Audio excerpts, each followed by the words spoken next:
రోజు మనం చూసింది living class room of democracy. మీరు ఇక్కడ చూస్తే స్పీకర్ ని మనం ఎట్లా ఎన్నుకోవాలి, షార్ట్ డిస్కషన్స్ అంటే ఏంటి, కాలింగ్ టు అటెన్షన్ డిస్కషన్ అంటే ఏంటి, జీరో అవర్ అంటే ఏంటి, బిల్స్ ఎలా ఇంట్రడ్యూస్ అవుతాయి, బిల్స్ పైన ఎట్లా చర్చ జరుగుతాయి, ఇవన్నీ కూడా మీరు ఈ రోజు చూస్తాం జరిగింది.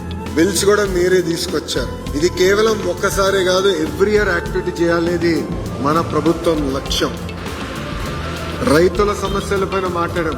పిల్లలు చిన్న వయసులో సెల్ ఫోన్లకి ఎట్లా ఎడిక్ట్ అవుతున్నారో కూడా మనం చర్చించాం. యాంటీ డ్రగ్స్ క్యాంపెయిన్ గురించి కూడా మనం మాట్లాడటం జరిగింది. ఇది నేను మీ అందరికి విషయం చెప్పాలనుకుంటున్నాను. డెమోక్రసీ అనేది సర్వైవ్ అవ్వాలంటే దానికి ఒక డిసిప్లిన్, డెకోరం, రెస్పెక్ట్ చాలా చాలా అవసరం. శాసనసభకు వచ్చినప్పుడు ఒక బిల్ పైన మనకు చాలా ఎమోషన్ ఉంటుంది, లేదంటే ఒక క్వశ్చన్ పైన ఎమోషన్ ఉంటుంది, మాట్లాడాలనిపిస్తుంది, ఒక దశలో యుద్ధం చేయాలని కూడా అనిపిస్తుంది.